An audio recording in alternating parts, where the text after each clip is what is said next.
Salam, selamat pagi, dan salam jumpa kembali.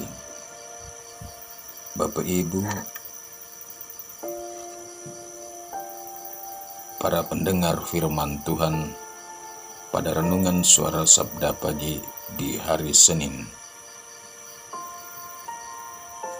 13 Mei 2024, di mana saja berada. Sebelum kita mulai mendengar, mengikuti, dan merenungkan firman Tuhan dari channel Suara Sabda Pagi, mari kita membukanya dengan sama-sama berdoa.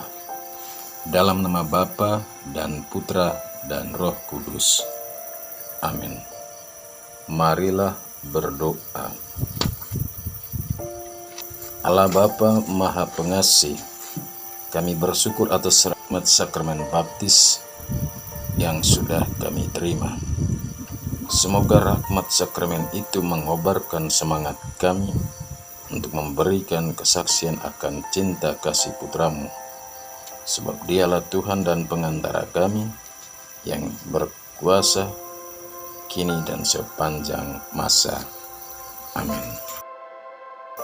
Saudara-saudari, bacaan suci sebagai inspirasi renungan dari Suara Sabda Pagi ini saya ambil dari Injil Yohanes bab 16 ayat 29 sampai 33. Tuhan bersamamu dan bersama rohmu. Inilah Injil suci menurut Yohanes. Dimuliakanlah Tuhan. Dalam amanat perpisahannya, Yesus berkata bahwa akan tiba saatnya bahwa ia tidak lagi berbicara dengan memakai kiasan.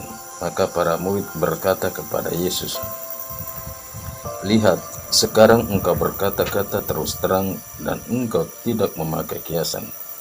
Sekarang kami tahu bahwa engkau mengetahui segala sesuatu dan tidak perlu orang bertanya kepadamu. Karena itu kami percaya bahwa engkau datang dari Allah." Jawab Yesus kepada mereka, "Percaya ke kamu sekarang.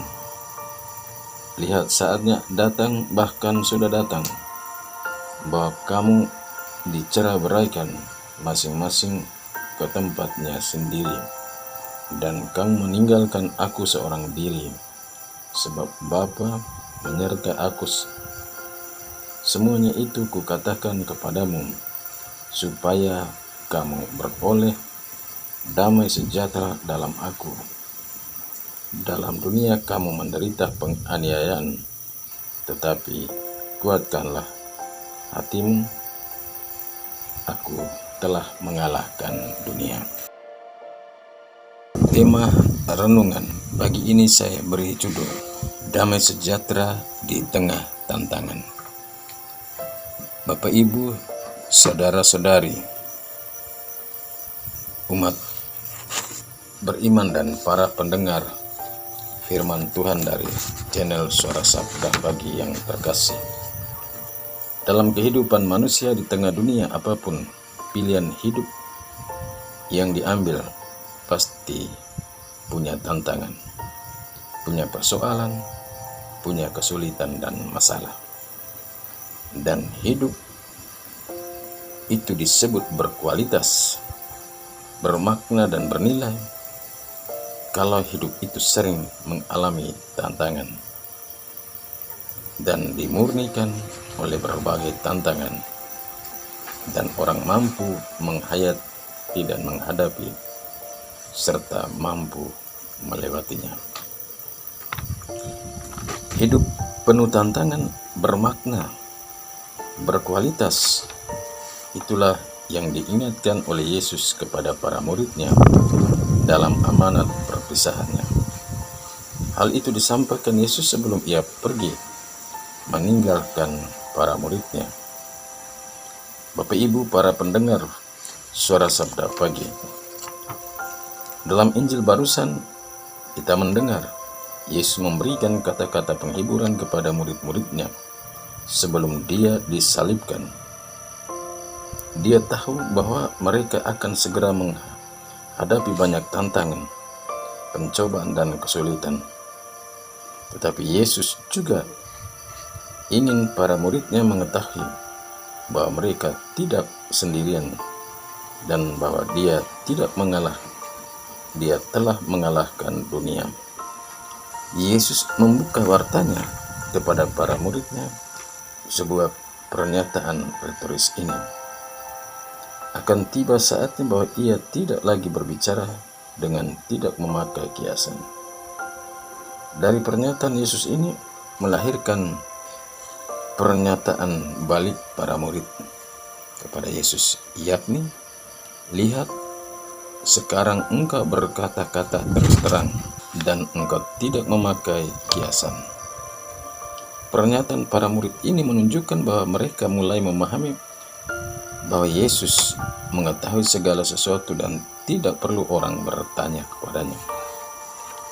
Hal ini menumbuhkan iman para murid bahwa Yesus datang dari Allah.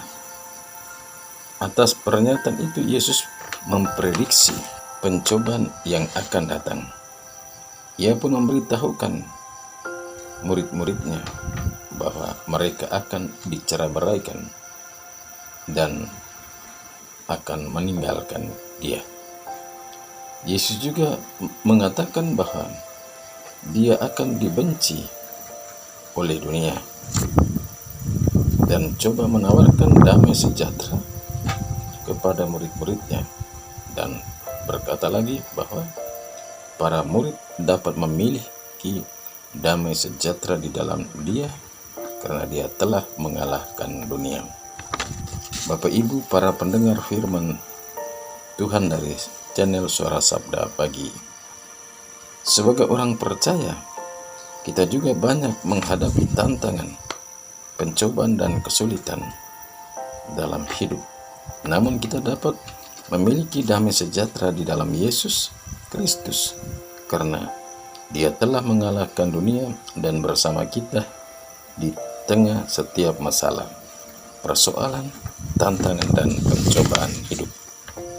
Sebagai orang Kristiani, kita harus berani dan beriman kepada Yesus karena Ia akan menolong kita melalui setiap kesulitan dan tantangan hidup yang kita hadapi. Maka benarlah kata-kata bijak yang sering kita dengar untuk menghibur dan terutama menjadi kata-kata peneguhan bagi semua orang, yakni Tuhan tidak pernah menjanjikan bahwa hidup ini tanpa masalah, tantangan, dan kesulitan. Tetapi Tuhan berjanji akan bersama kita dalam menyelesaikan setiap persoalan, tantangan, dan kesulitan hidup kalau kita selalu ada bersama Dia dan selalu mengandalkan Dia. Amin. Marilah berdoa. Tuhan Yesus, syukur dan terima kasih bagimu. Kami lambungkan ke hadapan hadirat-Mu karena Engkau telah mengalahkan dunia dan memberikan damai sejahtera kepada kita. Tolonglah kami untuk berani beriman kepadamu di tengah setiap pencobaan, sebab Engkaulah Tuhan dan pengantara kami, kini dan sepanjang masa. Amin. Mari mohon berkat Tuhan. Tuhan bersamamu dan bersama rohmu. Kita sekalian, perjalanan kita ke tempat-tempat kerja, semua orang yang kita jumpai di perjalanan, orang-orang yang bekerja bersama kita, orang-orang yang bekerja di rumah-rumah, segala rencana, usaha, dan karya kita sepanjang hari ini senantiasa dinaungi, dilindungi, dibimbing, dan diberkati oleh Allah yang Maha Kuasa, Bapa dan Putra dan Roh Kudus. Amin. Selamat beraktivitas. Tuhan memberkati.